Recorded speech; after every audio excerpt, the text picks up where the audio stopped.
Hello and welcome to Sleeper Historian. Imagine you open your eyes and the first thing you see isn't your phone or your bedroom ceiling, but the shadow of a ziggurat towering above you, a massive step temple that seems to scrape the sky itself. You're in Babylon, the beating heart of Mesopotamia.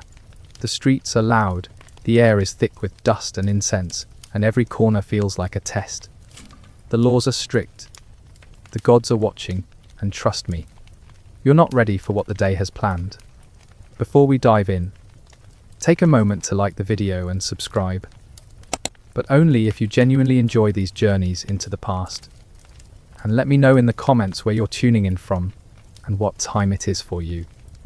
I always love seeing this little community span across the world. Now, dim the lights, settle in, close your eyes if you'd like. Imagine the sun rising over the Euphrates, its golden light falling on mud brick walls, bustling markets and watchful guards. Congratulations, you've just stepped in ancient Babylon, and let's be honest, you probably won't survive until sunset. The heat arrives first. It presses down on your shoulders before you even step past the gates, a weight heavier than any cloak you could carry. The walls of Babylon rise behind you, high and unblinking, their glazed bricks catching the sun in sharp, almost mocking reflections. Soldiers stand at the entrance, spears in hand, watching as you shuffle forward like every other dust-covered soul trying to pass into the city. They don't smile, and they certainly don't wave. You are not anyone special here, you're just one more body in the stream. The air itself tastes dry, baked with sand and smoke, but then, strangely sweet. Someone nearby is selling dates, their syrupy scent fighting a losing battle against the far stronger odor of sweat, dung, and meat that has been hanging far too long in the sun. The combination is enough to make your stomach turn, and yet, there's an odd comfort to it. This is the perfume of Babylon's survival, trade, rot, and sugar, all in one lungful. It's the kind of smell you'd never bottle, but you'll never forget. The crowd surges, carrying you with it. To your left, a man argues with a guard, his voice rising with the desperation of someone who probably can't afford to bribe his way through. To your right, a woman balances a clay jar on her head, her toddler clinging to her skirt, both of them stepping with the calm efficiency of people who have done this dance 1,000 times before. The guards don't look at her. They're too busy eyeing the newcomers, the strangers, the suspicious ones. That's you. And suddenly you realize something. Standing out here is a very bad idea. In modern life, the worst someone might notice is that you've worn socks with sandals, or that you've parked slightly outside the lines at the grocery store. In Babylon, being noticed can mean fines, suspicion, or the wrong end of Hammurabi's code. And trust me, you don't want to be remembered in Babylon for the wrong reasons. So, you lower your head and let the city swallow you. The street opens up wider though. Street is a generous term.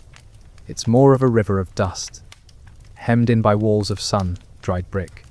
Merchants have set up stalls that lean precariously against one another, like tired men holding each other upright after too much wine. Shouts rise above the crowd sellers hawking figs, dates, barley, even strange trinkets carved from bone. You catch sight of something glimmering, a necklace, probably copper, polished until it pretends to be gold. The merchant notices your glance, and in an instant he's in front of you, grinning wide enough to reveal that dentistry hasn't exactly been invented yet. He waves the necklace inches from your face, shouting words you don't fully understand, but recognize well enough as sales pitch, universal through all time. The expression is so eager, so desperate, that you almost feel guilty when you shake your head. Almost. He scowls, spits on the ground, and moves on to his next target. You can't help thinking how little has changed.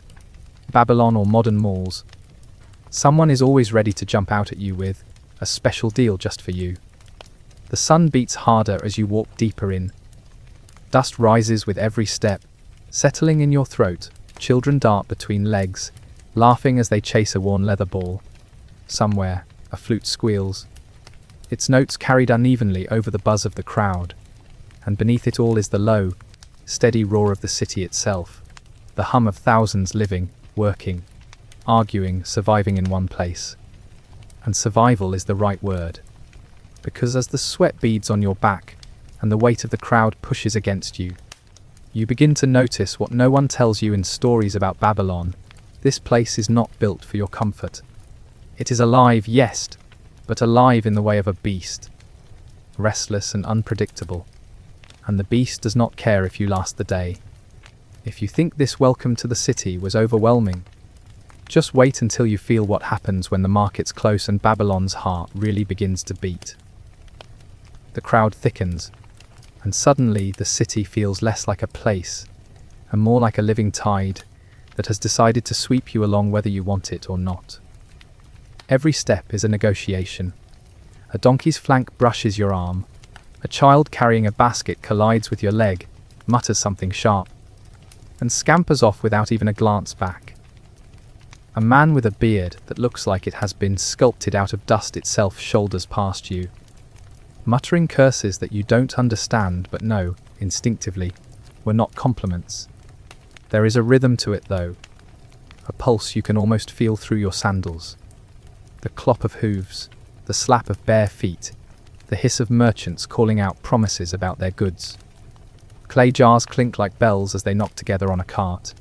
Someone is roasting meat over a pit, and the smoke curls into your nostrils. Greasy, heavy, undeniably tempting. You haven't eaten. And the idea of food makes your stomach grumble loud enough that the man beside you glances at you, as though you've broken some unspoken rule of silence. But the meat, well, let's just say the meat has seen better days. The skewer looks like it's been sitting there since yesterday, its surface shiny in a way meat isn't supposed to be. You watch another traveller bite into one, chew twice, and then pause with the look of someone reconsidering all of their life decisions. He swallows anyway. You admire his bravery, or his recklessness. In this city, it's often hard to tell the difference. You press on, weaving through the stalls. A woman shouts about barley prices, waving handfuls of grain as though it's the most precious treasure you'll ever see. A potter sits cross-legged behind rows of clay cups, every single one of them slightly lopsided, but displayed with the pride of fine art. You catch a glimpse of jewelry again, beads strung in bright colours that seem to capture the sun. For a second, it's beautiful. Then you notice how the string is fraying, and you realise beauty here is often a trick of distance. Modern life might leave you frustrated when your online order arrives looking nothing like the picture. Here, you don't even get a picture. You get a man shouting, "Strongest sandals in Babylon," while holding a pair that looks one more step away from becoming dust. A hush runs through the street, brief but noticeable.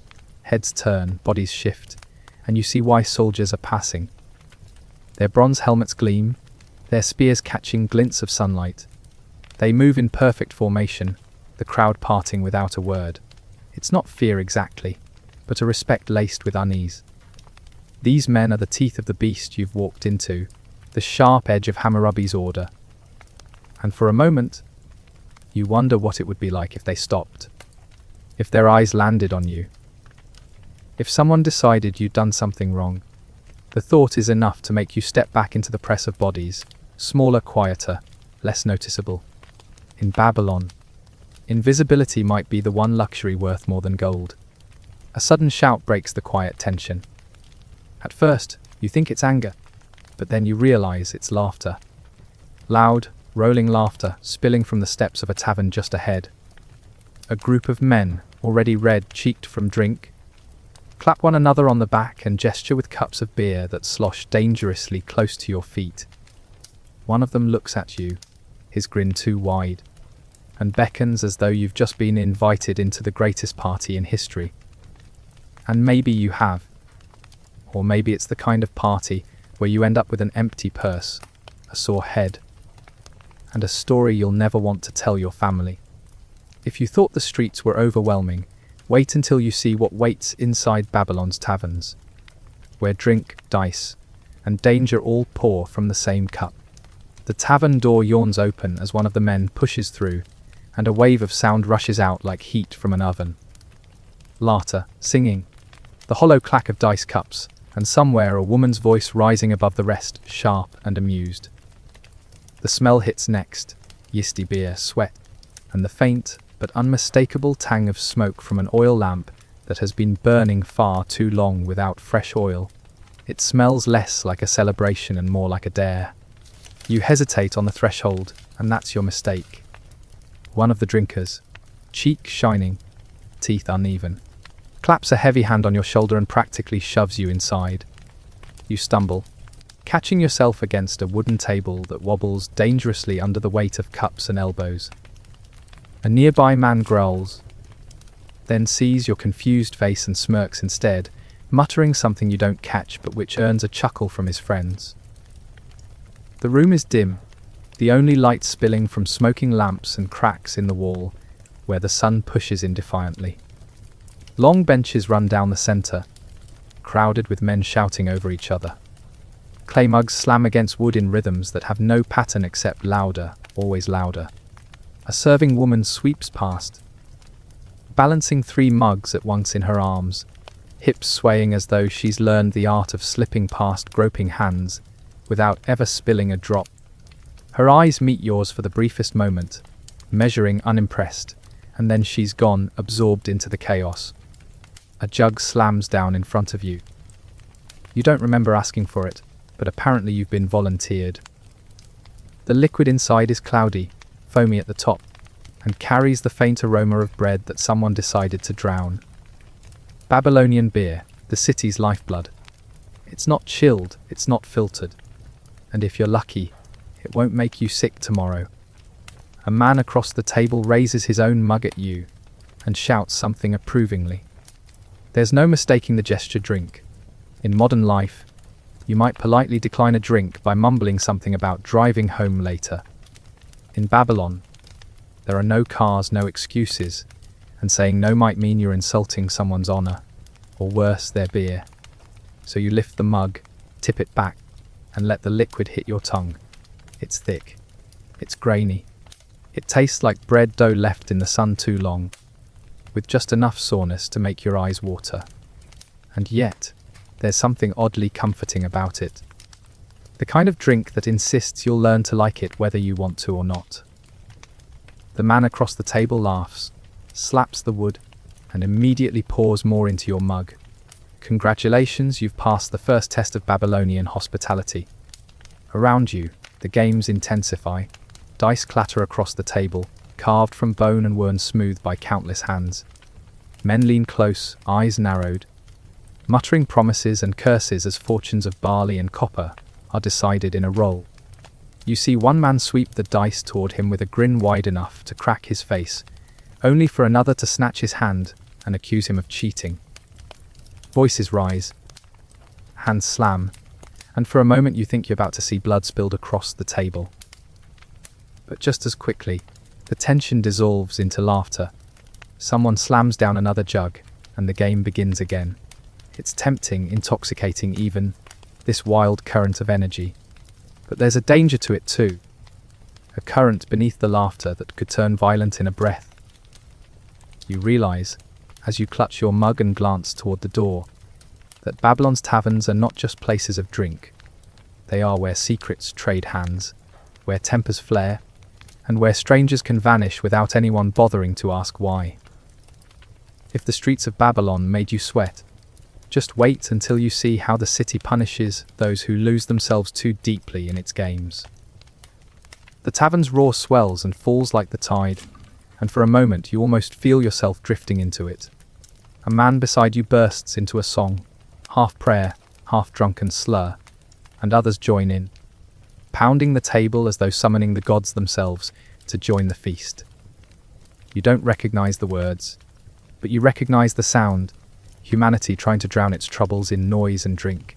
That at least feels timeless. But then the song stumbles to a halt. The door creaks again, and this time the laughter doesn't rush to meet it. Instead, a ripple of silence slides through the room as 2 men enter. Not soldiers, not priests, but their presence stiffens spines all the same. Their cloaks are richer, their sandals clean. And the small clay tablets hanging at their sides mark them for what they are, scribes. You might think scribes sound harmless, like librarians wandering into a bar. But in Babylon, scribes are the record keepers, the accountants, the men whose reeds scratch the laws into clay. They are the ones who can turn a tavern argument into a courtroom sentence, and everyone here knows it. The dice stop clattering. The beer mugs lower. A tense hush presses down heavier than the heat outside. The scribes speak briefly with the owner, their words clipped, businesslike. Then they turn to scan the room. Eyes meet, then dart away. One scribe's gaze passes over you, lingers for a second too long, then moves on. You feel your stomach tighten. Whatever they're looking for, you don't want it to be you. Finally, they leave, their sandals clapping against the dusty floor, and the tension breaks. Laughter returns, louder than before, but you can hear the edge in it now. The kind of laughter that tries too hard, as though convincing itself nothing happened. You decide you've had enough. Slipping toward the door, you find the sunlight almost a relief after the tavern's thick air. The street greets you with a blast of heat and the familiar blend of smells. Your ears ring from the shift in noise, but already the city is calling you forward, tugging you deeper into its veins. The marketplace spills ahead, sprawling like a living labyrinth. Stalls stretch in every direction, shouting merchants competing for your attention. It's chaos, but there's an order to it, an unspoken map only the locals understand. Grains here, livestock there, fabrics fluttering like flags in the hot breeze. You try to keep up, but it's like learning a language by eavesdropping. A man with a cage of pigeons lifts one high, shouting something about omens. He gestures for you to buy one, to let it fly, to see what message the gods will write in its wings. You shake your head, and he scowls as though you've insulted the gods themselves. A woman waves a basket of onions beneath your nose. A boy tugs at your tunic, begging for a coin with eyes too sharp for his age. Everywhere, the city presses closer. You can almost feel the walls leaning in, as though Babylon itself is curious about you, testing whether you belong, or whether it will spit you back into the desert. And then you hear it, the sound of hammers. Not the small, rhythmic clang of a blacksmith's forge, but the heavy, resonant thuds of construction. Following the noise, you weave through the press of bodies until the street opens into a view that nearly steals your breath. The walls. The great, towering walls of Babylon stretch before you, impossibly high, impossibly thick. Workers clamber along scaffolding, hauling bricks that glitter with blue glaze. The sun catches them in dazzling flashes, as though the city itself has captured the sky and pinned it to its skin. Lions and bulls stride across the bricks in relief, their golden forms roaring silently at all who pass. It is beautiful, yes, but it is also terrifying, because the message is clear: this is not just a city, this is a fortress, and you are inside it. A voice behind you mutters, low and bitter, "And prisons have walls too." You turn, but the speaker has already melted back into the crowd. For a moment, you wonder if you imagined it. But as the heat presses down and the walls loom higher, you realize something important. Babylon is not just a wonder of the world. It is a trap. If you thought the markets and taverns showed you the wild heart of this place, wait until you see how Babylon's laws decide who lives and who suffers when the sun goes down. The shadows of the walls stretch long now, swallowing half the street in a cool but unsettling darkness. Children run in and out of it, shrieking with laughter, their voices bouncing off the bricks like birds trapped in a cage. You watch them and think of the man's words. Prisons have walls too. And for the first time since stepping into Babylon, you feel the weight of its power settle on your shoulders. A cart creaks by, drawn by donkeys whose ribs show through their dusty hides. The driver, a wiry man with arms like knotted rope, curses them in a voice so loud it might shake the gods awake. One donkey stumbles, nearly spilling the load, and for a heartbeat the whole street halts, watching, waiting, silent. Because if the cart tips, if the grain scatters, the crowd will descend like wolves. Food is survival here, and survival is thin. But the donkey finds its footing, the cart wobbles upright, and life exhales again. The crowd surges on.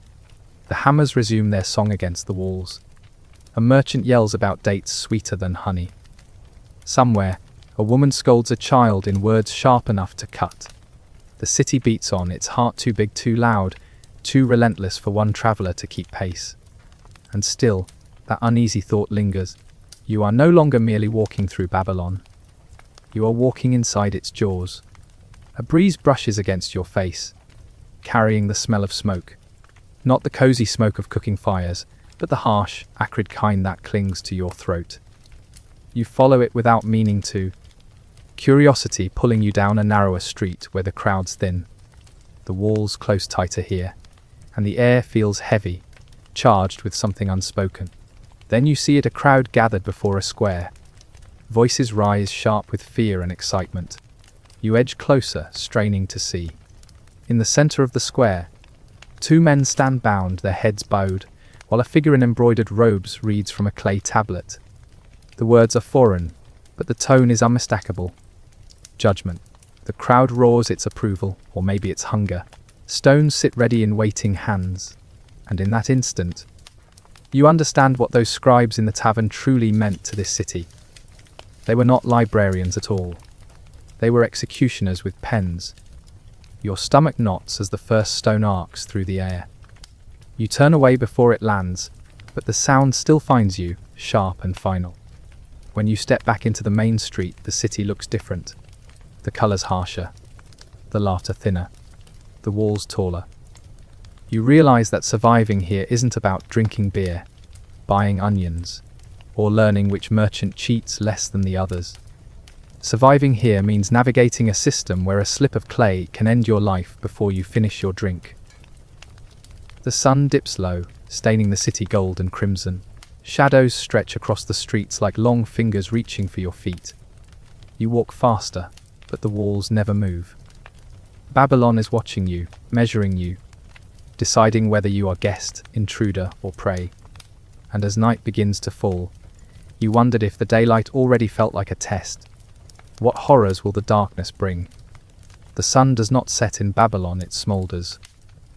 The sky goes from blinding gold to the colour of burned copper, and the air thickens with dust and smoke until you feel as though you're breathing through a veil. The streets, which seemed loud in the day, are louder still now. Merchants close their stalls with wooden thuds, children are pulled home by impatient hands, and fires light up behind shutters, dotting the city like a constellation fallen to earth. You linger in the shadow of a clay wall, watching. A boy races past with a torch, its flames snapping like a wild animal, and for a moment you wonder if the city itself is about to catch fire. The torch isn't for show without it. The alleys are so black they could swallow you whole. Babylon at night is no place for the blind. From somewhere deeper in the city comes the low thump of drums. Irregular but insistent, a heartbeat you can't quite escape. The music draws you forward, past doorways where tired men slouch and whisper about grain prices. Past corners where dogs gnaw bones they did not earn, past the smell of roasted meat turning on spits until it drips into the dirt. The smoke clings to your clothes, sweet and bitter all at once, and your stomach growls despite the knot of unease curling in it. When you turn into a wider street, you finally see the source of the drums, a procession. Not the grand kind that kings boast about in carvings, but something stranger, more intimate. Men in robes carry small figures of gods on wooden poles, swaying with the rhythm. Women trail behind, throwing handfuls of grain into the dust, chanting prayers that melt into the drumbeat. A child, face painted white, stops in the road and stares at you as though you've wandered into their dream. Then, with a grin too wide for comfort, they vanish back into the crowd. The gods are everywhere here, perched on lintels, painted on walls, whispered in blessings. You can feel them pressing against you, demanding attention you're not sure you're ready to give. In the flicker of torchlight, every statue seems to blink, every shadow seems to bend, and suddenly the city feels alive in a way that makes your skin prickle. A man beside you mutters, "Best not to watch too long. The gods don't like curious eyes." His breath reeks of onions and beer, and before you can answer, he is gone, absorbed into the dark like he never existed. You walk on, a little faster now, the drums still pounding in your chest. The city has shifted from market to labyrinth. And you realize with a dry laugh that your odds of finding a safe bed tonight are slimmer than your odds of tripping over a clay tablet in the street. Because in Babylon the gods walk closer at night, and so do the thieves. The laughter comes first. Not friendly laughter, not the warm tavern kind, but sharp, jagged, and much too close.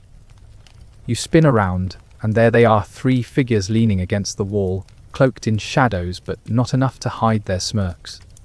Their eyes glint with the same hunger you saw in the marketplace crowd when the donkey nearly spilled its grain. One steps forward, slow, deliberate. His hand toys with a knife no longer than your palm, but here, size doesn't matter. He says something you don't understand, but the tone translates well enough. Your purse or your peace. Instinct tells you to run, but the alleys are twisting, endless. Running here is like swimming with sharks. You'll only bleed faster, so you do the only thing left, you keep walking. Slow, steady, like you're not worth the trouble. For a breathless second, you believe you've fooled them. Then one laughs again, and the sound slices your nerves like broken glass. Before anything worse happens, a shout tears through the alley. A woman's voice, sharp and commanding. The thieves stiffen, curse under their breath, and vanish into the dark like smoke in the wind. When you turn, she is there, an older woman, carrying a basket of herbs so fragrant the alley suddenly smells less of danger and more of mint and smoke. She eyes you, sighs, and mutters, "Tourists," before brushing past. You laugh under your breath, shaky but relieved, and follow the safer glow of torches back to the wider streets. The city is quieter now, though not asleep. Behind shuttered doors, songs spill out, muffled but bright. Somewhere, a lover's quarrel erupts in shouts and laughter, ending with a slammed door. Babylon doesn't rest, it simply changes mask. And as you make your way toward what you hope is the inn, the walls rising high around you again, you catch a glimpse of the ziggurat, its top lost in the night sky. Torches line its base like fallen stars. It feels less like a building and more like a giant watching you, daring you to climb. You shiver, not from cold but from the weight of it all. Daylight Babylon tested your body. Nighttime Babylon is testing your soul. And if you think surviving its shadows was difficult, wait until you wake to face the laws of its kings. Morning in Babylon does not so much arrive as it ambushes you. The sun doesn't rise gently here, it flares. By the time you step into the streets, the clay walls glow with a heat that feels more like punishment than blessing. The dust kicks up with every footstep, clinging to your skin, your throat, your very thoughts. The markets are alive again, voices already sharper, hungrier than yesterday. But something feels different. The air is taut, bristling. People move quickly, whispering in pockets, pulling children close, like a storm is gathering. And then you see why.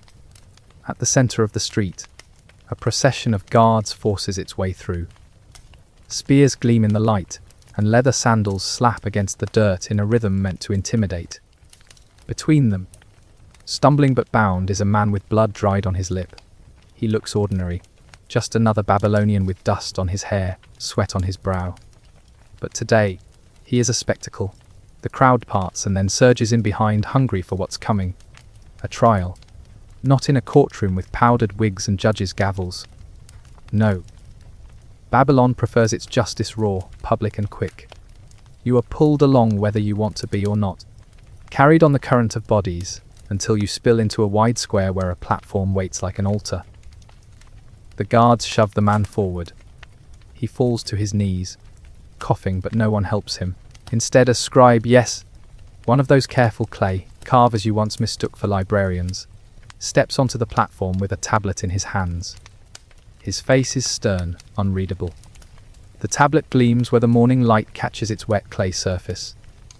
Whatever is etched there will decide this man's fate. The scribe reads, his voice flat but resonant. The words spill over you, foreign yet sharp, like stones rattling in a jar. A whisper ripples through the crowd. Theft. Grain stolen from a storehouse. A crime so small in your modern mind that you almost laugh, until you see the faces of the crowd. To them, this is not petty. This is survival stolen. The punishment is read as simply as a recipe: repay tenfold, or pay with flesh. The crowd erupts, some calling for mercy, others for blood. But mercy is scarce here, thinner even than beer in the taverns. The scribe's hand does not shake as he marks the final note into clay. Judgment is not spoken, it is recorded. And that, in Babylon, is worse. You feel your stomach twist. Imagine parking tickets written not on flimsy paper, but etched in clay for eternity. Your shame preserved longer than the pyramids. That's what Babylonian law offers. Eternal memory. Eternal humiliation. The man's cries are lost in the roar of the crowd as he is dragged away. You do not see where, and perhaps that is for the best. The judgment lingers in the square like smoke, bitter and clinging, reminding everyone else of what could happen tomorrow. And as the square empties, you realize you are trembling, not from fear of the guards, but from the realization that here even innocence can look guilty if a scribe writes it so. Later, as you wander back through the streets, you notice the conversations that flow beneath the surface. Merchants whisper about debts. Neighbors mutter about boundaries. Wives complain about unfaithful husbands. Every quarrel seems to circle back to the same terrifying certainty: the law. Babylon's law isn't blind. It sees everything. It peers into marriages, it crawls into trade deals, it pries into inheritance. A wife accused of adultery might be dragged to the river, forced to prove her innocence not with words, but by surviving the water. If she drowns, well, the gods have spoken. If she lives, she limps home wet, humiliated but alive. Justice, they say, has been served. You glance at the Euphrates snaking in the distance, and suddenly the river looks less like a lifeline, and more like a courtroom where the judge is always hungry. Then there are the builders. Imagine constructing a house so poorly it collapses on someone inside. In your world, there'd be lawsuits, insurance claims, maybe a stern email. In Babylon, if the collapse kills the owner, the builder is executed. If it kills the owner's son, the builder's son is executed. Try explaining that to a modern construction union. You hear these things whispered, half proud and half afraid. The people of Babylon seem to live with their laws like one lives with a dangerous animal, feeding it carefully, never turning their back, praying it doesn't bite today. And as you stand there, sweat dripping down your back, you realize this: in Babylon, survival isn't about strength or wealth or even luck. It's about navigating the invisible wires of a legal system strung so tight it could slice you open without warning. The walls loom high again as you turn a corner, and the city breathes heavy around you. You thought the thieves of the night were dangerous, but here in the daylight, it's the clay tablets that kill. And if you think the law is merciless, wait until you see how Babylon feasts. The smell reaches you before the sight does. At first it's faint, something earthy, sharp and unfamiliar, but as you walk further down the bustling lane, it becomes a cloud that clings to your clothes and drags you forward. Babylon is awake, alive, and most importantly, cooking. In the morning light, the streets near the markets turn into kitchens without walls. Fires crackle under clay ovens, their smoke rising in thin ribbons that twist into the air. Merchants squat beside steaming pots, stirring with wooden ladles so long they look more like spears. The air hums with the hiss of roasting meat, the grinding of grain, the chatter of 100 conversations layered atop one another. You pass a stall where women knead dough with hands dusted white, their movements quick, practiced, and unforgiving. The loaves are flat, more like rounds of clay than the pillowy bread you dream of, but they're warm, steaming, and when torn open, their smell is enough to make your stomach betray you with an audible growl. One of the women smirks, presses a loaf into your hands without waiting for payment, and waves you off with a flick. Charity? Hardly. She knows you'll be back. The bread is coarse, heavy, more work for your teeth than your tongue. It tastes faintly of smoke and ash, as if the fire had left its fingerprints on it. But it fills you, sits in your stomach like a stone, and in this city that is as good as gold. Further down, the market unfolds into a parade of flavors. Stalls spill over with dates so dark they gleam like polished wood. Figs split open to reveal their ruby centers, onions piled high like pyramids, and garlic in knotted strings that sway when the wind cuts through. Children snatch at fallen pieces while their mothers bargain in voices that rise and fall like waves. At one corner, a man with arms as thick as amphory lifts a slab of lamb onto a grill. The fat spits and pops in the fire, sending sparks upward like fireflies. The smell makes your knees weak. He fans the flames with a reed mat, eyes locked on the meat as though watching a lover. When it's ready, he carves a strip with a knife so sharp it hisses through the flesh, sprinkles crushed herbs over it, and slides it into your hand. You bite. The lamb is tender, smoky, dripping with juices that run down your wrist. Salt, sharp and precious, clings to it, and a hint of coriander teases your tongue. It is decadent, powerful, the kind of food that makes you understand why kings would throw feasts for days, weeks, until their guests collapsed beneath the weight of it all. Nearby, another stall sells beer, and this time you're prepared. The clay jar is wide, the liquid inside opaque, a froth floating on the surface. Locals drink it through straws made of reed to avoid the gritty dregs that settle at the bottom. You copy them, leaning down, and draw in the cloudy brew. It is sour, earthy, alive with bubbles. Not pleasant, not exactly, but strangely addictive. You can see why this isn't just a drink here. It's survival. Beer is safer than water, thicker than broth, and enough of it will drown not just thirst but worry. The crowd presses closer as a group of musicians settles near the food stalls, their lyres twanging, their drums setting a rhythm that makes the market sway. Children dance, vendors clap, and for a moment the entire square feels like it's vibrating. You can almost forget the harshness of yesterday. The laws, the punishments, the ever-watchful scribes, and instead sink into the warmth of shared hunger being fed. But then, not all meals are shared. You hear whispers as you move further into the city, toward the grander streets lined with carved lions and polished gates. Here, food means something different. Not survival, not comfort, but spectacle. A palace servant, robes neat and eyes shifty, murmurs about a banquet being prepared. You catch only fragments, spices from distant lands, fish carried alive from the river, stews thick enough to break a spoon. The feast isn't for the people, not for the merchants or the mothers or the children with sticky date, stained fingers. No, this is for the rulers, the priests, the gilded few who dine not to live, but to display the size of their power. In their halls, bread is softer, beer is richer, lamb is fattened on barley, and honey drips from trays so golden they might have been forged from the sun itself. You imagine sitting at their table, your hands sticky with sweetness, your lips shining with oil, your body sluggish with the weight of it all. It's intoxicating, yes, but also dangerous.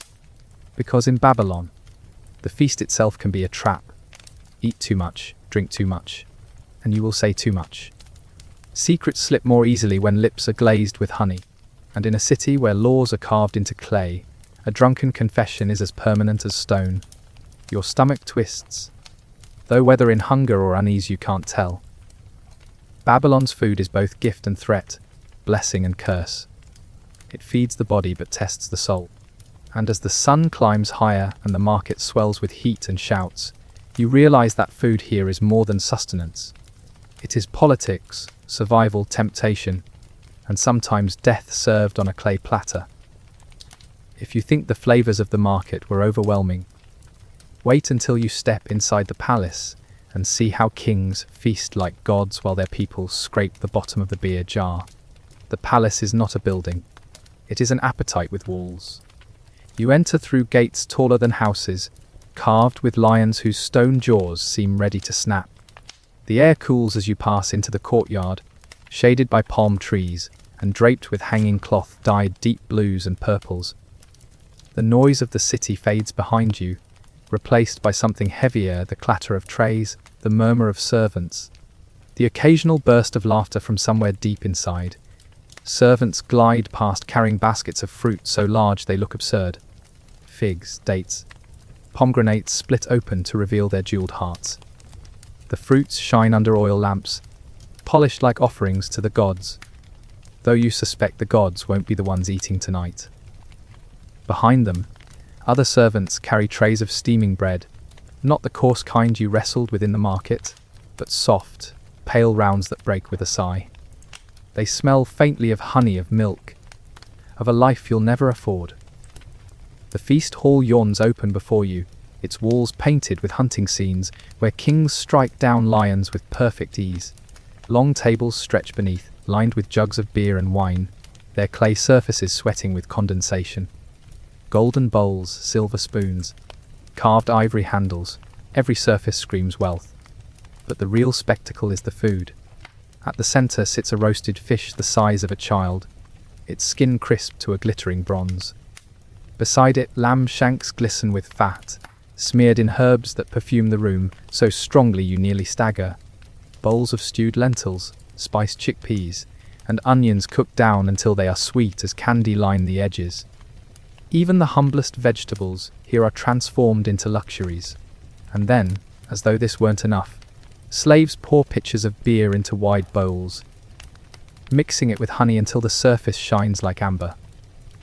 A priest at the end of the table mutters a blessing, dipping his fingers in and scattering drops across the food. You catch a few on your cheek, sticky and sweet. Consider it your initiation. You sit, or rather, you are placed, among the lesser guests, close enough to see the abundance, far enough to know you will taste only scraps. Still, it is impossible not to gawk. The room smells of roasted meat, of fruit bursting open, of spices that prickle your nose. People eat with their fingers, tearing bread to scoop up stews, letting juices run freely down their wrists. It is a messy kind of wealth, one that demands you prove your place by how much you can consume. And consume they do. Plates vanish and are replaced within breaths. Wine flows so freely it pools on the tables, dripping to the floor in crimson trails. Laughter grows louder, looser. Jokes turn into arguments, arguments into boasts, boasts into challenges. The feast is not just food, it is theatre, where status is measured in how loudly you laugh, how much you drink, how recklessly you speak. One man, red-faced and sweating, stands to brag about the size of his herds. Another interrupts, slamming a lamb bone onto the table so hard it cracks. Their voices rise, and for a moment you think they will come to blows. But instead, a platter of figs is shoved between them, and both men collapse into laughter, mouths stuffed, pride intact. You laugh too, though quietly, wondering how many wars in history were prevented not by diplomacy, but by dessert. But not everything here is harmless. You notice the eyes of the servants, darting watching. They lean in close to guests, refill cups before they're empty, listen to every loose word spilled by lips slick with honey. The palace may feed its guests like kings, but it is also a net. Secrets are fished from drunken mouths, carried back to scribes, written into clay. Tomorrow, someone here may find themselves judged not for what they did, but for what they confessed between bites. As the feast grows heavier, the air thickens. The smell of meat and sweat mingles with incense, until you feel drunk just by breathing. Your stomach rebels at the sheer weight of it all. You wonder how these men can keep eating, how their bodies don't burst under the strain. But then, perhaps that is the point. To eat like this is not about pleasure.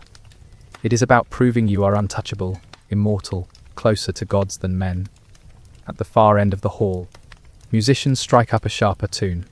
Drums pound, lyres hum, and dancers step lightly between the tables, their ankles jingling with tiny bells. The guests cheer, some reaching out, others tossing scraps of bread and figs as though feeding birds. The dancers smile, but their eyes are elsewhere, focused, calculating.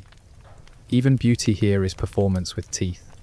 You lean back, overwhelmed, and catch sight of the ziggurat rising beyond the palace walls. its shadow slicing into the night sky.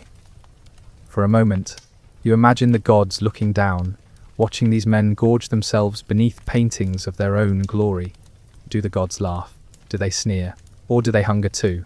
The drums grow louder. Wine sloshes across the table. A man collapses, face first into his bow. And no one rushes to help. They only laugh, shove him aside, and reach for more lamb. And you realize, with a chill beneath your sweat, that in Babylon, to feast is not just to live. It is to risk your life on display. If you thought the feasts of Babylon were overwhelming, wait until you see how their gods demanded sacrifice in return. The sun rises over Babylon not like a gentle dawn, but like an announcement. The city wakes to its gods before it wakes to itself. Smoke already curls above rooftops, incense twisting in the air like snakes that refuse to stay still. You follow it, drawn as though by invisible hands, until you reach the shadow of something that makes every other structure look small, temporary, laughable. The ziggurat. It doesn't look like a temple in the way you might expect. It isn't delicate, it isn't ornate. It is massive, layered, a mountain made by men, a staircase carved out of ambition. Each level climbs higher into the sky, until the top vanishes into the morning haze. The bricks are baked clay, the very dust of Babylon shaped into permanence, though you know nothing here is truly permanent. Not even this. At its base, the air grows hotter. Priests move like ants, their shaved heads gleaming with sweat.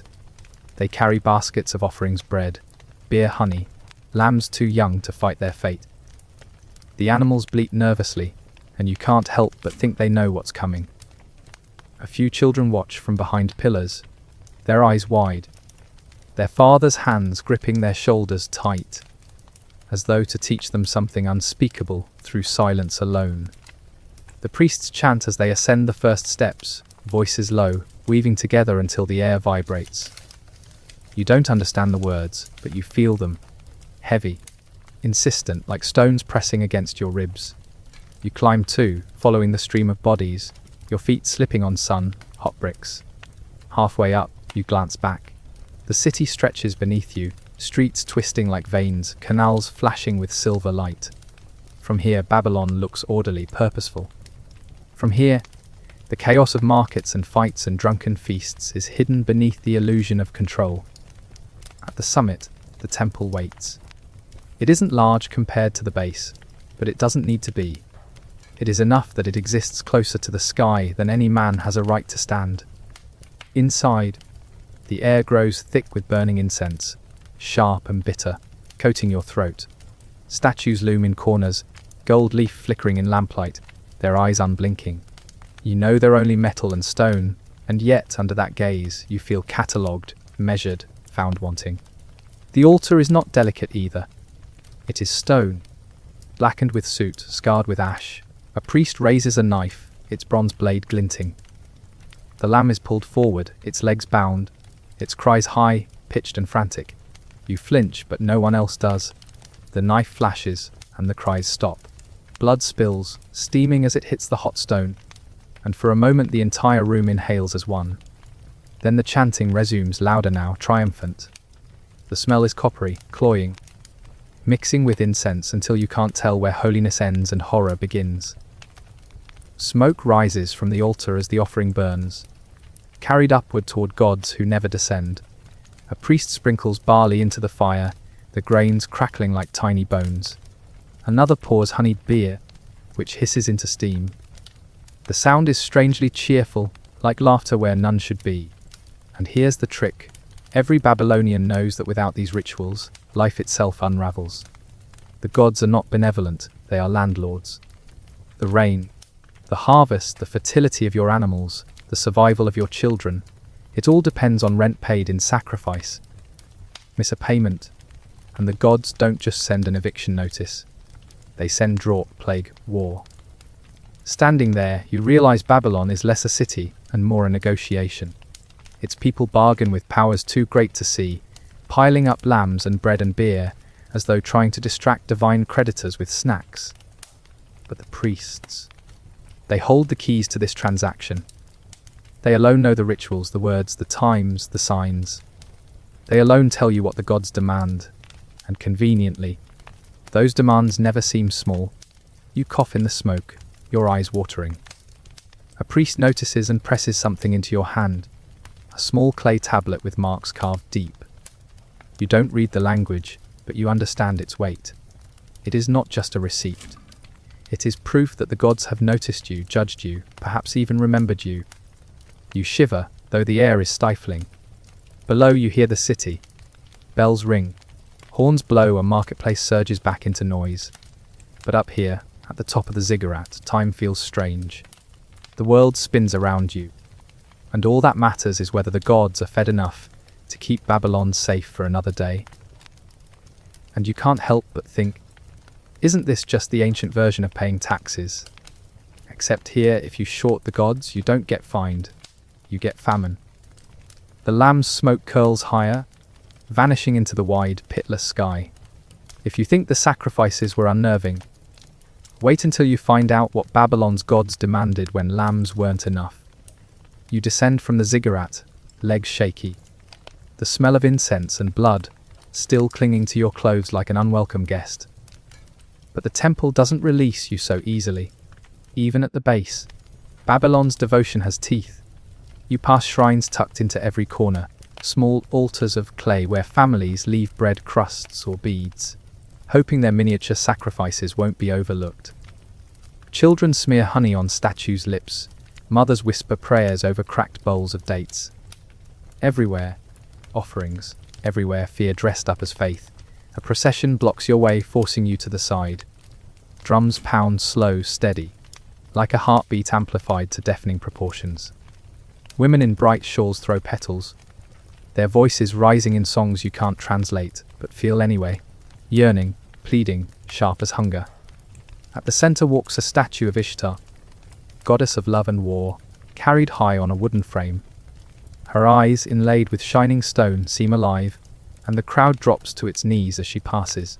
Men press their foreheads to the ground, women tear at their veils, all desperate to be seen. You glance around. No one dares stay standing. You crouch quickly, muttering a clumsy bow of your own, praying no priest notices your hesitation. If anyone saw you resist, even for a second, you'd learn fast how gods enforce their authority, through the hands of men with clubs. The statue glides by, petals trailing in her wake. And yet, the devotion doesn't feel purely holy. There's something wild in it, something that edges toward frenzy. A man cries out, clawing at his chest as though to rip his heart free. Another collapses in a fit, foam at his lips, while bystanders whisper that the goddess has entered him. His body writhers, shaking in the dust, and rather than help, the crowd cheers. To them, this isn't suffering, it's proof. You can't look away. Part of you is fascinated, the other part horrified.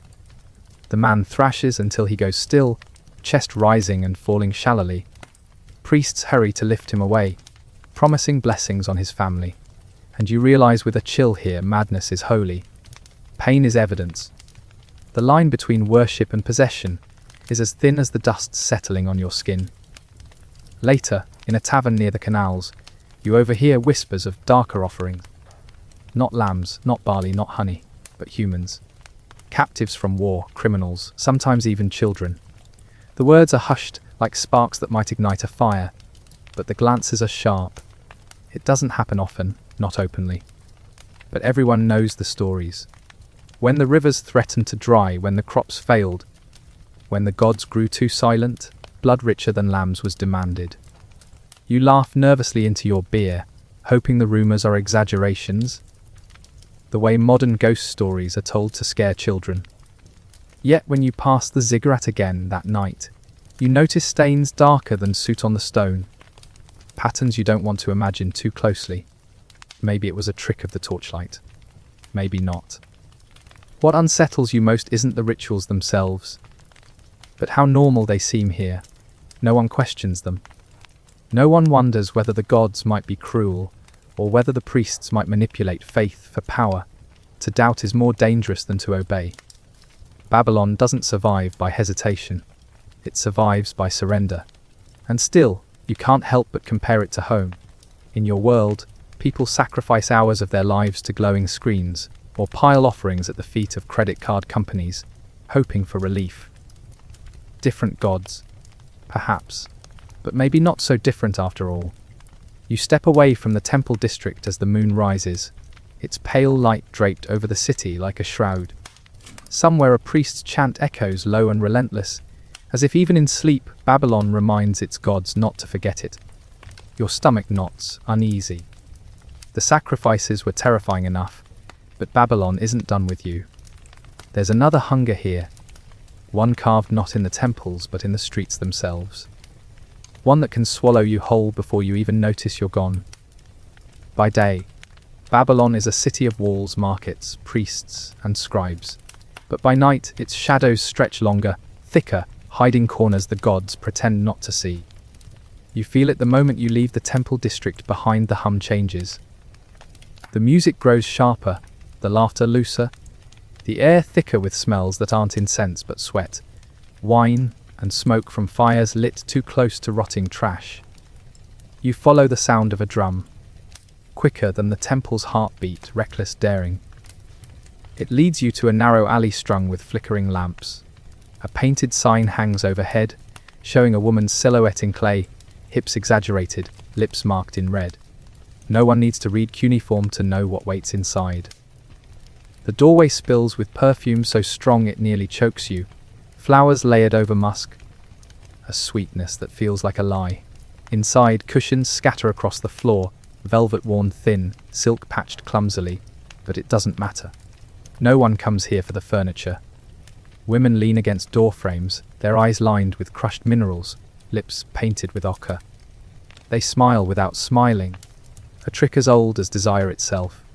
A few men laugh loudly, already drunk, their coins clinking as they spill them onto trays.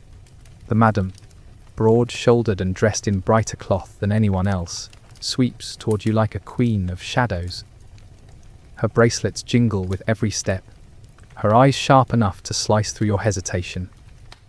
She greets you with a tone that is not a question, but a demand: will you spend, or will you leave? You stammer something half polite, half excuse, and she lets you slip by, though not before brushing your arm with a hand heavy with rings, as though marking you for later. Behind her, the rooms are alive with voices, laughter pitched too high, moans rehearsed and repeated, arguments muttered under breath. You realize quickly that this isn't just a brothel. It's a marketplace of survival. Some of the women are slaves, sold into this work by families who needed one less mouth to feed. Others are free, yet freedom here is fragile. It bends under hunger, under debts, under the need to keep a roof overhead. Each smile hides a story, and none of them are fairy tales. One girl catches your gaze and whispers, "You want to know Babylon? Stay." Her voice isn't flirtation, it's challenge. But you move on, because the weight of her stare feels heavier than the walls themselves. Stepping back outside, the street feels different now. Once you see one brothel, you notice the others. They multiply in the alleys, tucked beside bakeries, even near taverns. The city hums with it, the need for release, for distraction, for something softer than stone walls and harsher than temple sacrifice. And you realize Babylon doesn't hide its vices. It parades them, sells them, taxes them. Further along, another crowd gathers, not for women, but for gambling. A square ringed with torches, men throwing knuckle bones into the dust, shouting as if their lives ride on the outcome. And maybe they do. Silver and barley change hands in heaps. Someone loses too much, lunges at the winner, and is swiftly dragged away by guards who smile as if they're used to it. You watch, fascinated, until a man offers you dice, his grin missing more teeth than it keeps. "Try your luck, foreigner," he says, shoving them into your palm. For a moment you consider it. But you've already seen how Babylon eats its losers, and you decide to keep your meager dignity intact. Instead, you wander deeper, past stalls where cheap beer sloshes in clay cups, past fire pits where skewers of questionable meat sizzle, past singers belting songs so lewd even the drunks blush. Everywhere Babylon lives, breathes, sweats. Its underbelly is not hidden. It is the bloodstream of the city. And yet, beneath the laughter, beneath the perfume and the dice and the shouting, you sense something else, a desperation, a hunger. These are not merely pleasures, they are escapes. From walls that imprison, from priests who judge, from gods who demand too much. Babylon's night isn't about indulgence. It's about survival dressed in silk, poured in clay, rolled in dice. You pause at a canal bridge, the water glinting black beneath torchlight. A woman leans against the stone rail, her hair braided in thick ropes, her jewelry cheap but loud. She asks if you want company, her tone casual, practiced. But when you decline, she shrugs. Not angry, just tired.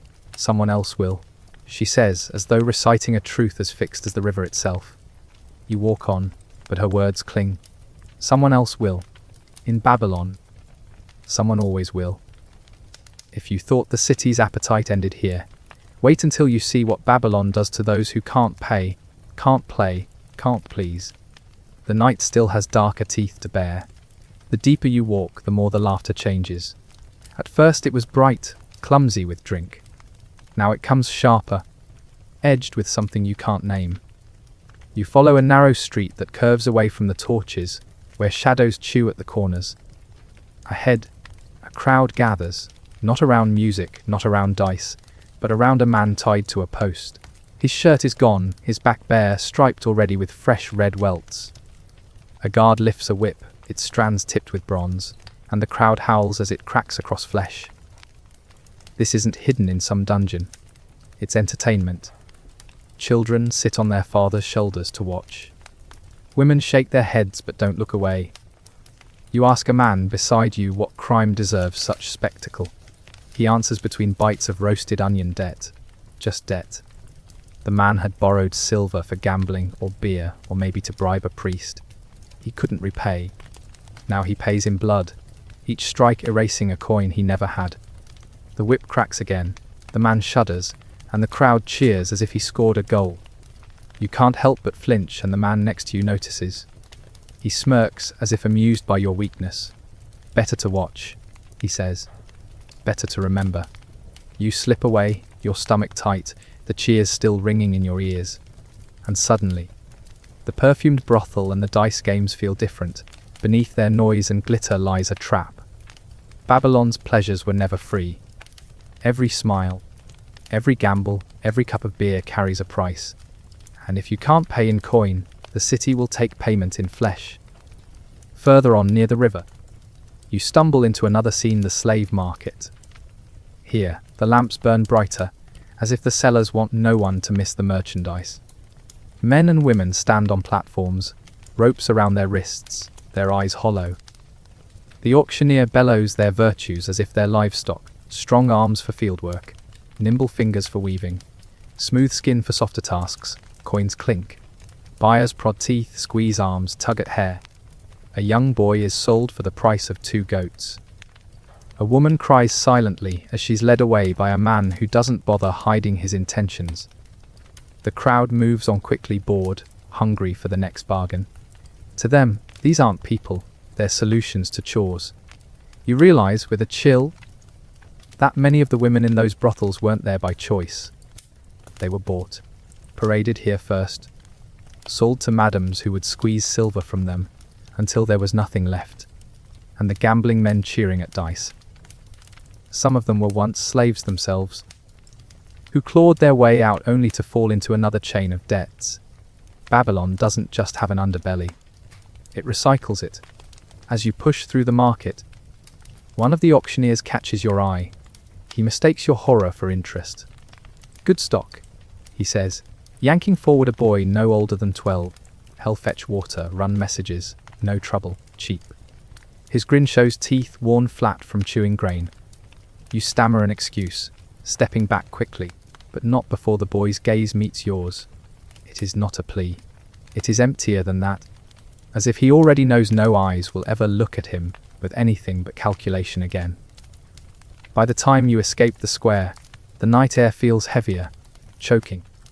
The music and perfume you once followed now smell like bait. Babylon's pleasures were sweet, yes, but beneath the sweetness lies a bitterness sharp enough to cut your tongue. A drunk stumbles into you, spilling beer down your tunic.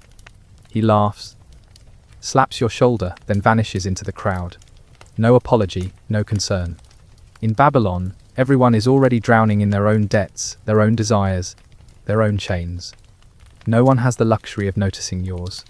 You pause by the canal, trying to steady yourself.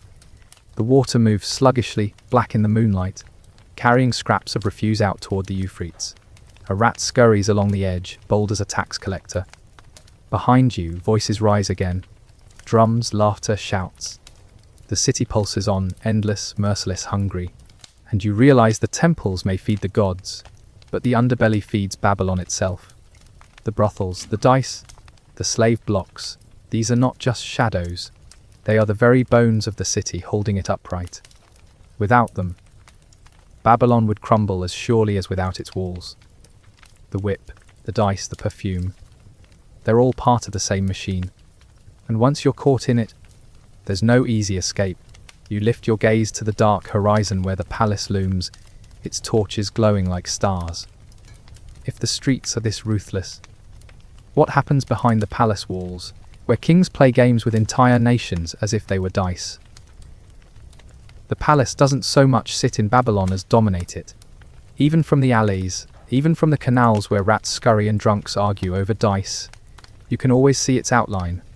High walls, torchlit towers, and roofs that glitter like the gods themselves might live inside. Approaching it feels less like entering a home, and more like stepping into the mouth of some colossal beast. The gates alone are a performance. Bronze doors carved with lions and bulls, taller than 3 men stacked on one another, stand guarded by soldiers in helmets shaped like coiled snakes. Their spears catch the light of torches, gleaming sharp enough to make you rethink every decision that led you here. Yet the real intimidation isn't the metal. It's the way they watch you without blinking, eyes flat, trained to measure who passes as friend or threat. Once inside, the city falls away. The noise of the streets, hawkers, donkeys, drunken laughter, vanishes. The air shifts. Cool stone replaces dusty alleys. The scent of incense overpowers sweat and smoke, and even your footsteps sound hesitant, swallowed by polished floors. You can almost believe you've left Babylon entirely, stepped into another world. A cleaner, grander, but no less dangerous world. Courtiers sweep past in robes embroidered with threads of gold, their sandals clicking softly. They murmur in low voices, quick glances darting like daggers. You can't hear their words, but you can guess the shape of them, who rose today, who fell yesterday, whose head might roll tomorrow. These people are not soldiers, they don't carry swords. But you suspect the courtiers are deadlier than any garrison.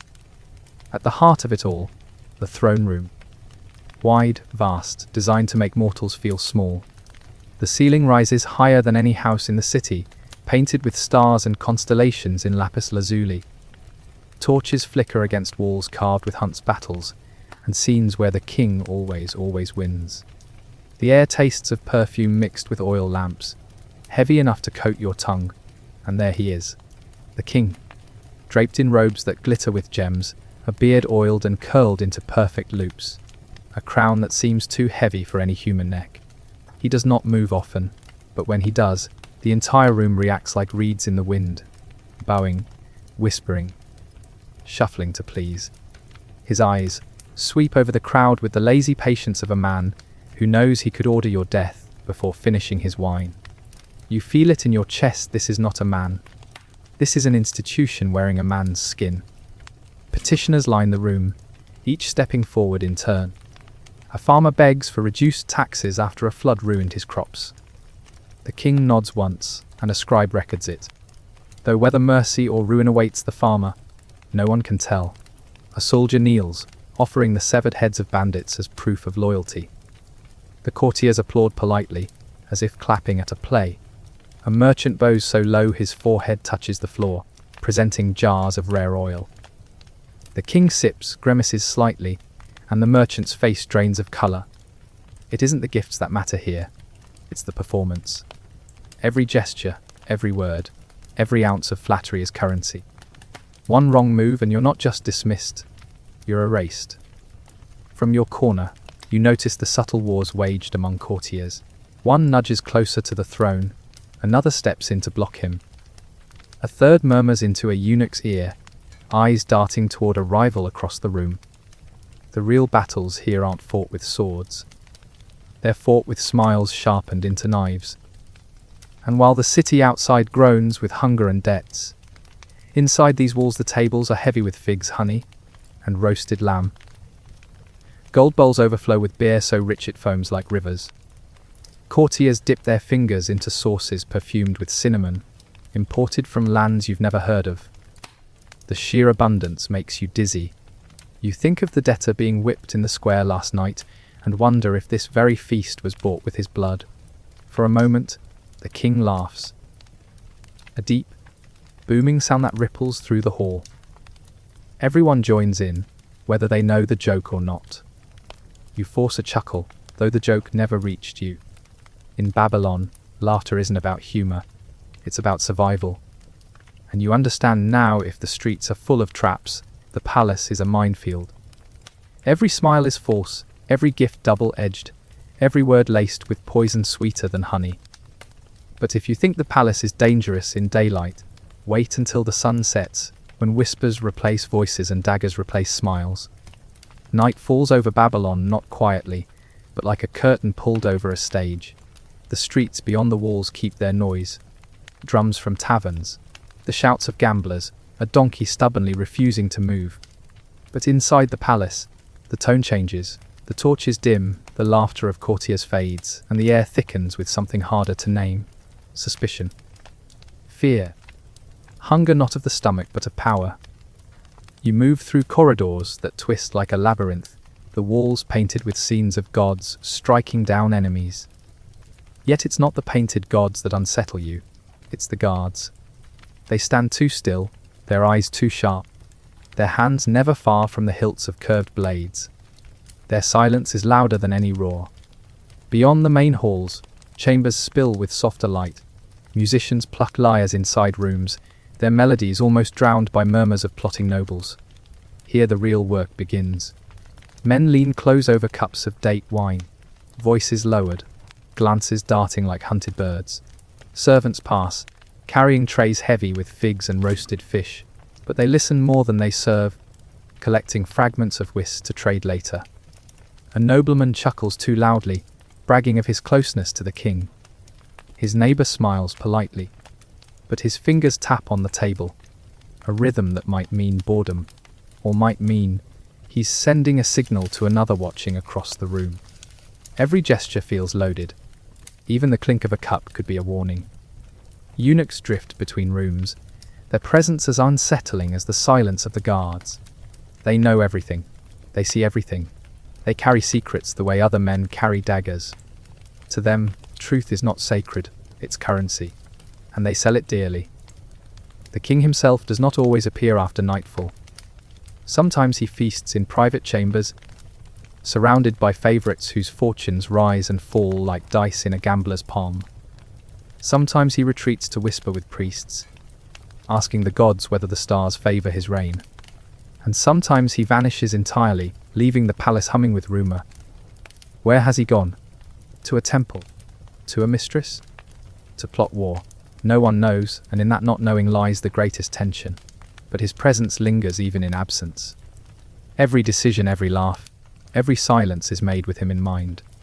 The courtiers do not just eat, they display loyalty. They do not just gossip, they rehearse alibis. They do not just smile, they sharpen their masks. And then, as you pass a shadowed hall, you notice it. A sudden movement, quick and deliberate. A servant slips behind a curtain. Another follows, their voices hushed but urgent. You catch Ali fragments. Before dawn, poison in the... Then silence. The curtain falls still. You blink, unsure if you've just witnessed treason, or simply the kind of theatre that plays here every night.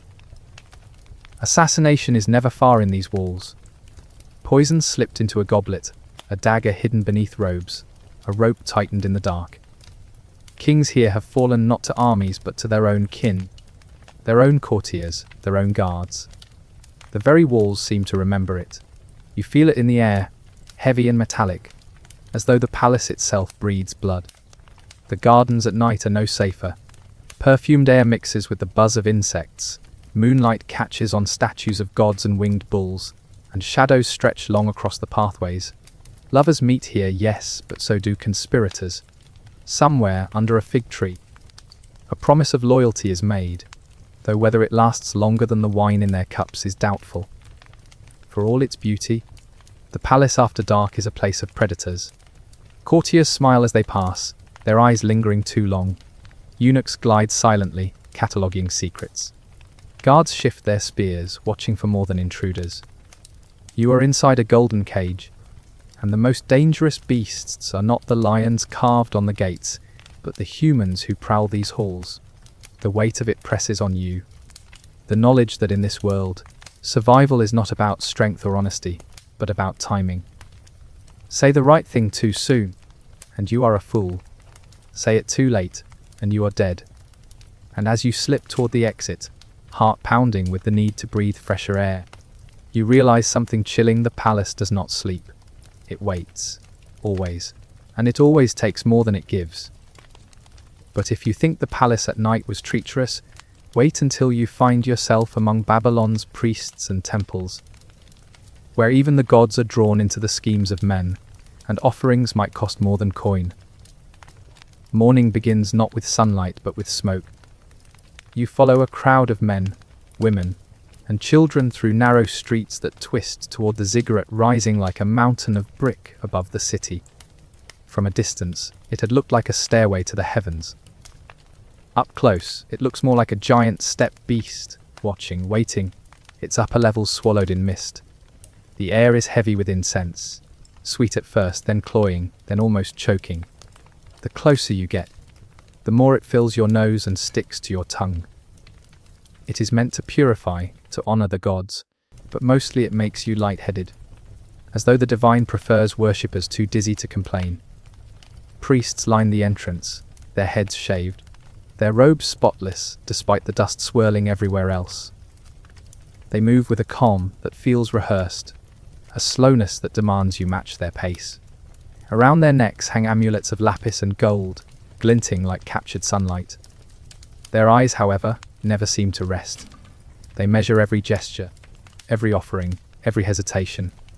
You are not just entering a temple, you are stepping into a ledger. Inside, the temple breathes differently. Shadows cling to the walls, broken only by shafts of sunlight that cut down from high, narrow windows. Fires crackle in bronze braziers, sending curls of smoke into the rafters where carved figures of lions, eagles, and horned gods watch. The smell is overwhelming: burnt fat, cedar resin, stale beer poured on the floors as libation. It's part holy, part nauseating, as if divinity and rot share the same address. The worshippers around you shuffle forward, holding offerings. Some bring pigeons in cages, their wings fluttering in panic. Others carry baskets of dates, onions, bread, or jugs of beer. A wealthier man hoists a small lamb on his shoulders, its bleating lost in the murmurs of prayer. Everyone has something, because here the gods are not patient. They do not wait, they take. The priests receive each offering with practiced solemnity.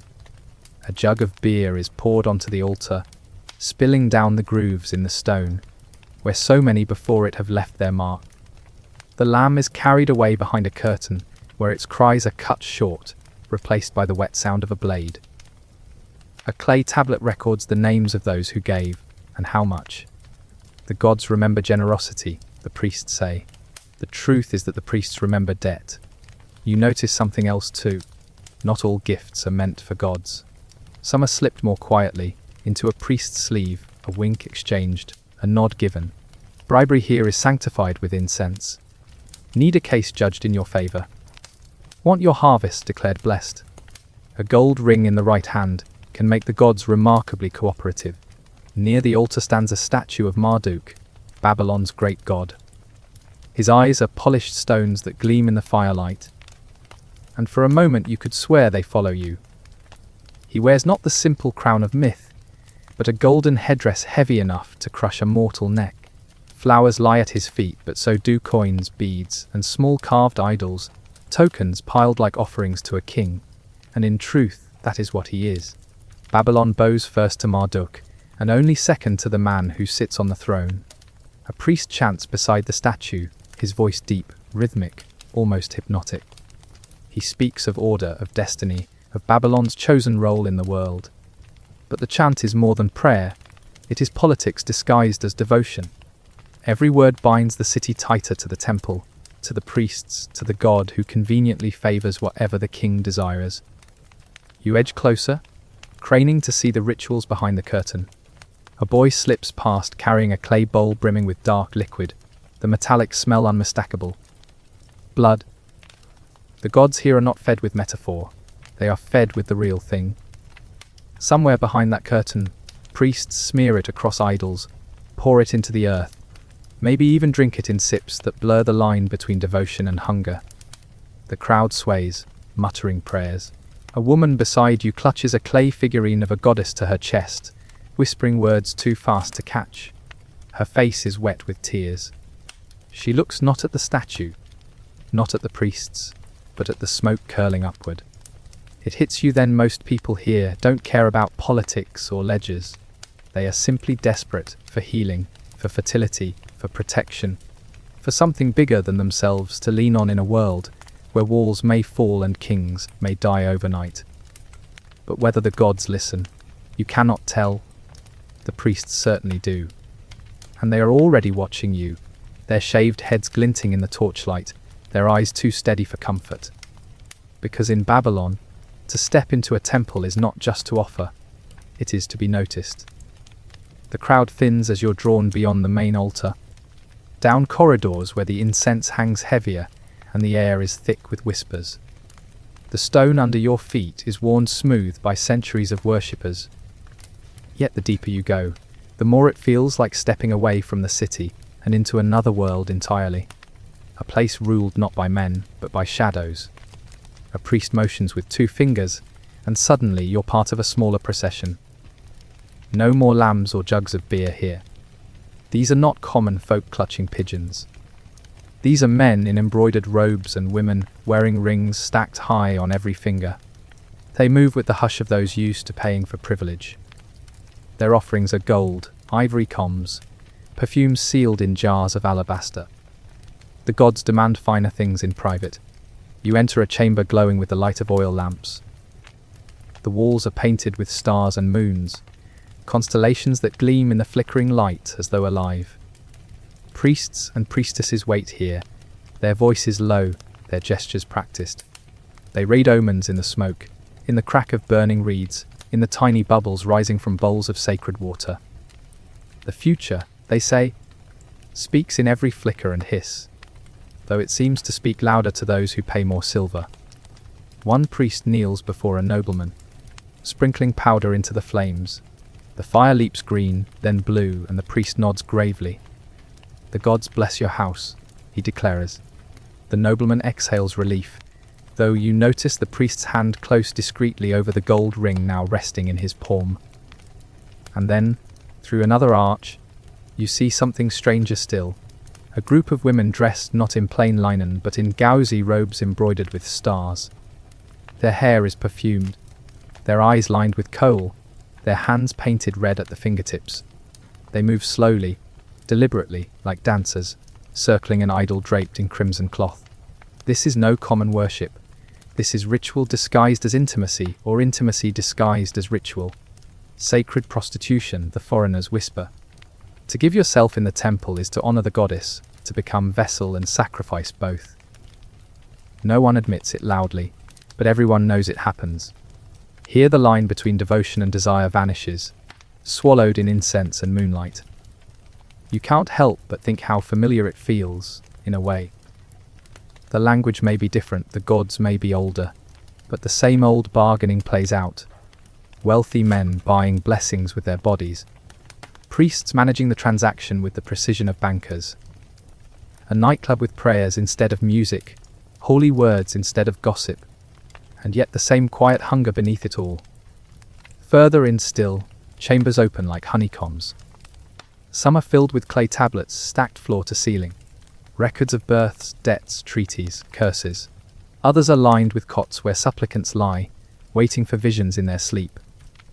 Dream incubation, they call it. Sleep beside the statue of a god, and your dream will carry a message.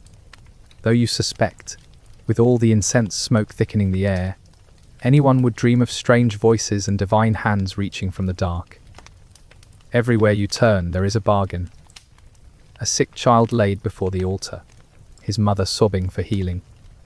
A soldier slipping coins to a priest, begging for a favorable omen before battle.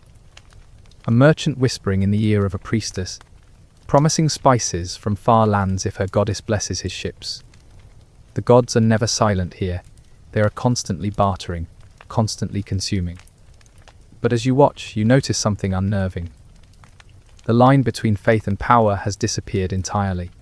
The priests are not merely servants of the divine. They are judges, bankers, healers, courtesans, spies. Step into their world, and you do not leave untouched. You are catalogued, measured, remembered. And if you owe them, whether in silver, in flesh, or in loyalty, Babylon's gods never forget.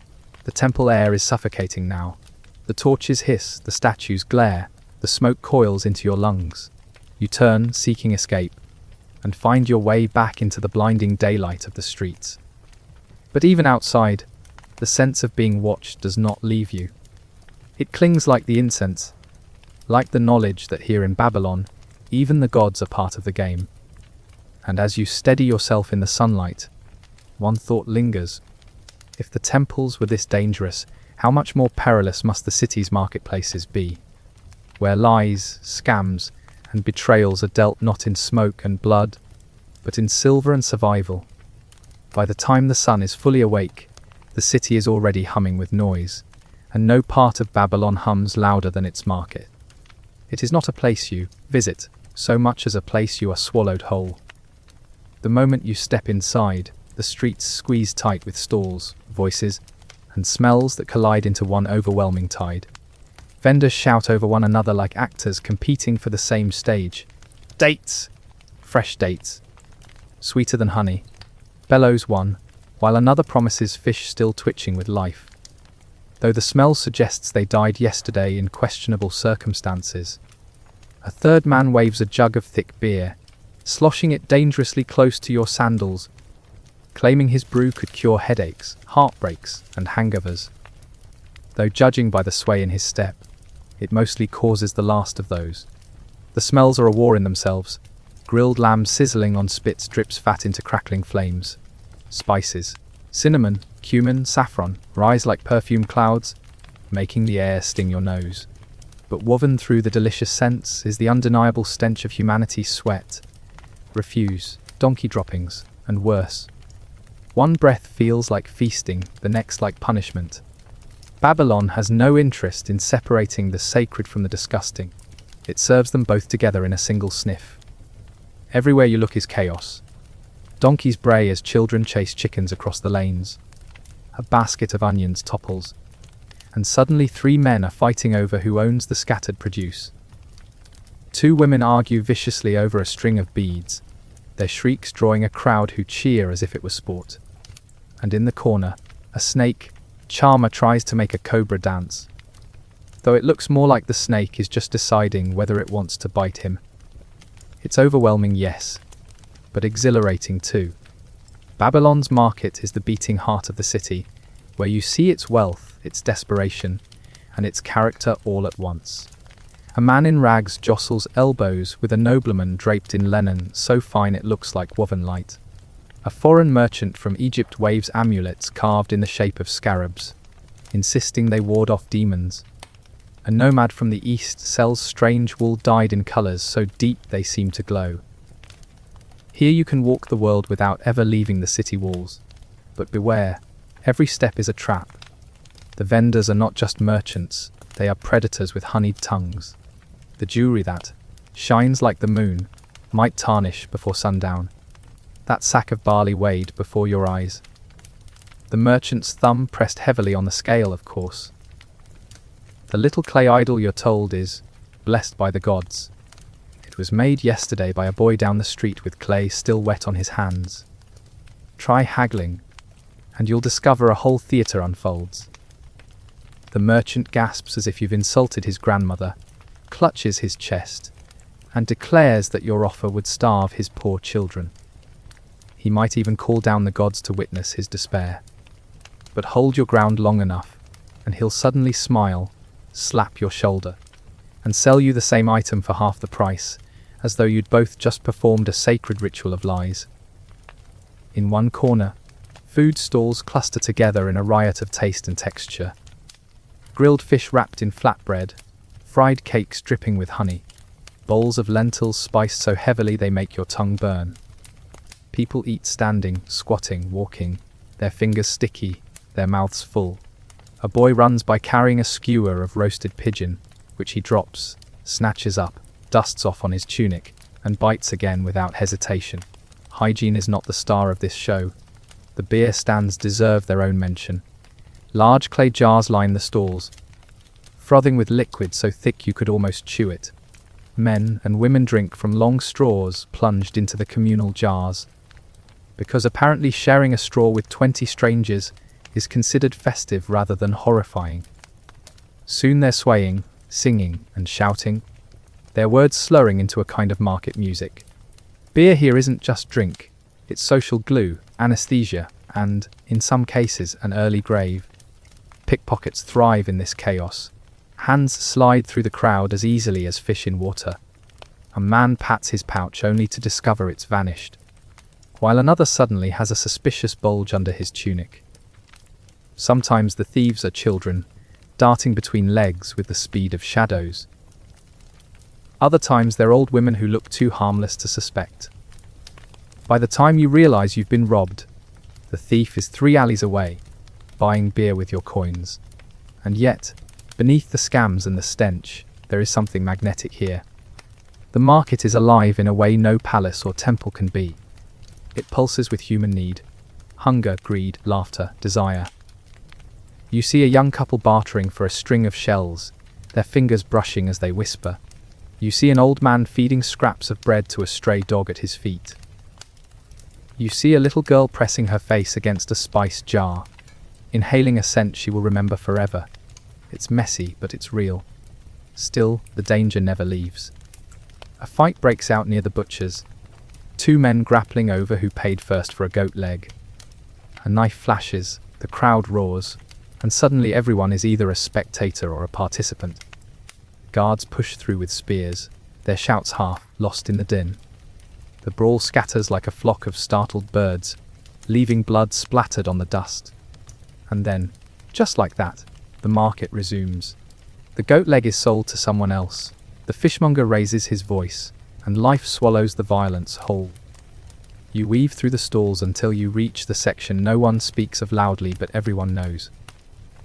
Behind a row of grain sellers, narrow alleys stretch into shadow, lined with booths that deal in riskier goods.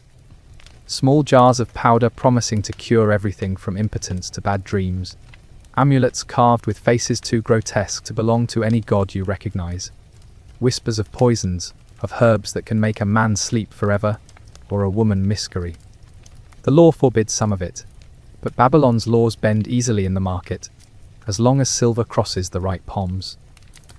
And somewhere in that shadowed lane, you catch sight of a clay tablet for sale.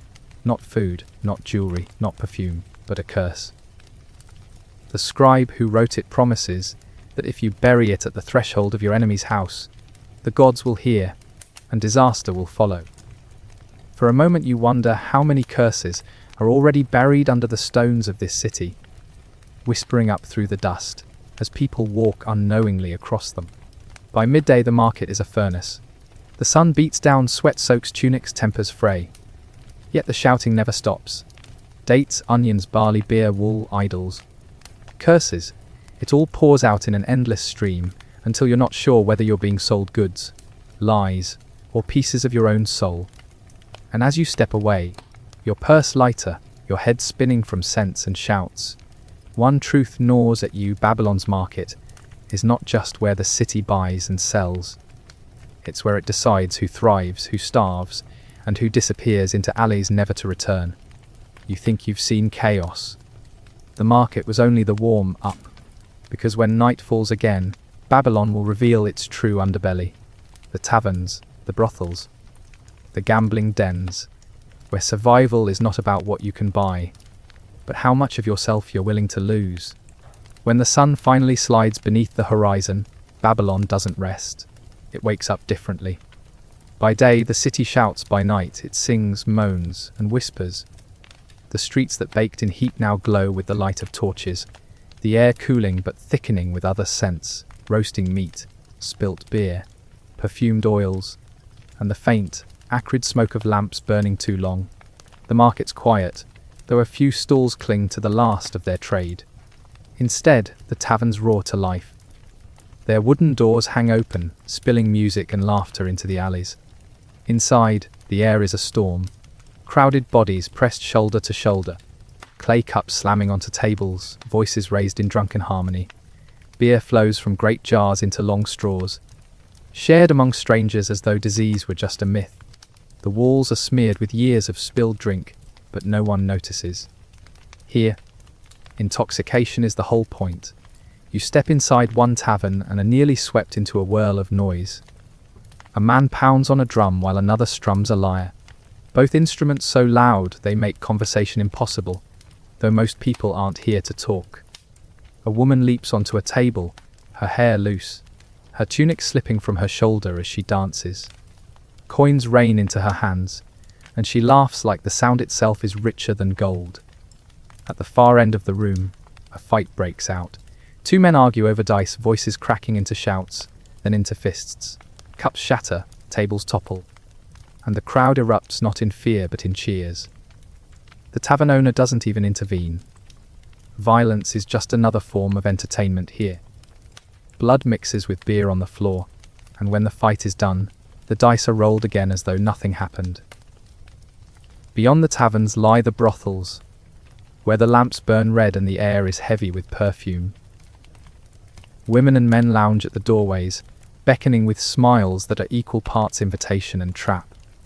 Their jewellery glitters in the lamplight, their eyes promising pleasure, or distraction, or blackmail, depending on who's paying.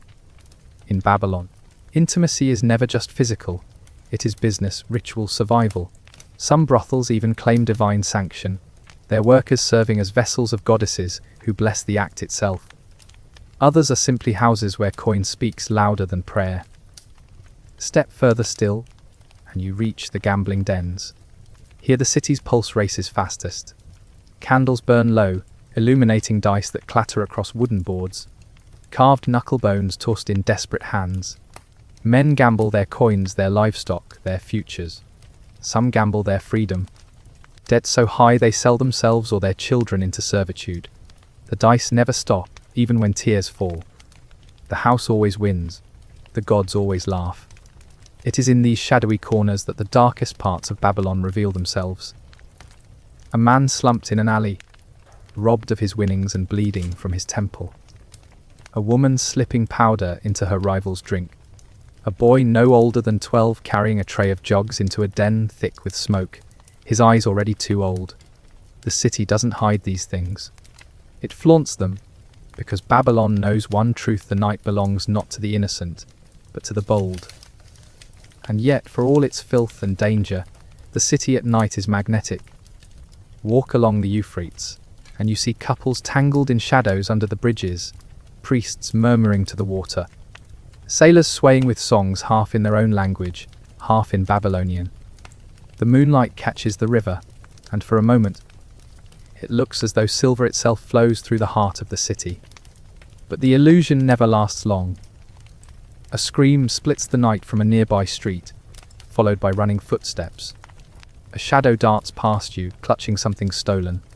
A guard's horn blares in the distance.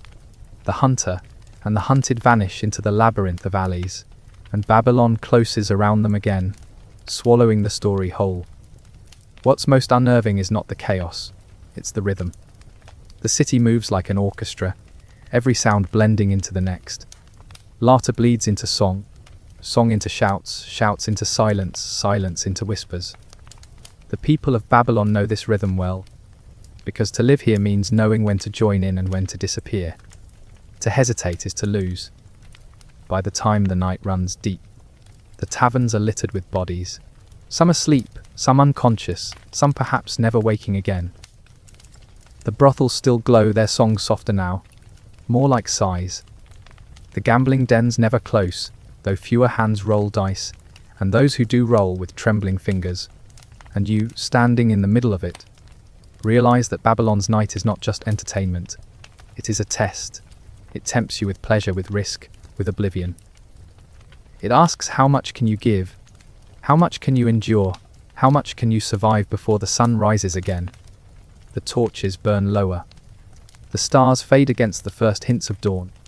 And just as you begin to think the city might finally tire, a rooster crows, and Babylon yawns awake again. As though the night's madness was just rehearsal for another day of survival. You exhale, your head heavy with smoke, music, and secrets. The palace, the temples, the market, the taverns, they are all pieces of the same truth. Babylon is not a city meant to be visited. It is meant to consume you. And as the first light spills across the bricks of the great walls, you know one final truth: you would not last a day in Babylon. But oh, what a night it would give you first.